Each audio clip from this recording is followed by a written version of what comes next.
YCP ప్రభుత్వ నిర్వాకం వల్ల పశ్చిమ గోదావరి జిల్లా తణుకులో చిన్నపాటి వర్షానికే నీరు రోడ్ల మీదకు వస్తోందని ఎమ్మెల్యే ఆరిమిల్లి రాధాకృష్ణ ఆరోపించారు. గత 5 ఏళ్లుగా మురుగు కాలువల్లో పూడిక తీయలేదని, ప్రజారోగ్యాన్ని అప్పటి ప్రజాప్రతినిధులు విస్మరించారని మండిపడ్డారు. తాము అధికారంలోకి వచ్చినప్పటి నుంచి కాలువలను ప్రక్షాళన చేసేలా చర్యలు చేపట్టామన్నారు.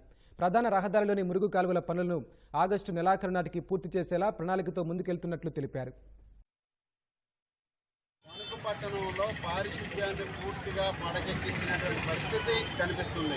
స్మాల్, మీడియం, మేజర్ డ్రైన్స్ అన్ని కూడా చూస్తుంటే అన్ని డ్రైన్లు కూడా సిల్ట్ తో ప్యాకప్ అయిపోయినాయి. ఆ రోజు ఆ పెద్ద మనిషి కనీసం ప్రజారోగ్యం కోసం కూడా ఆలోచించకుండా సంవత్సరానికి 5-10 లక్షలు కూడా ఖర్చు పెట్టకుండా తన అభివృద్ధి ధ్యేయంగా లెక్కలు రాసుకుని వాళ్ళ జేబుల్లో వేసుకున్నారు. ఇక్కడ మాత్రం డీసిల్టింగ్ చేయలా.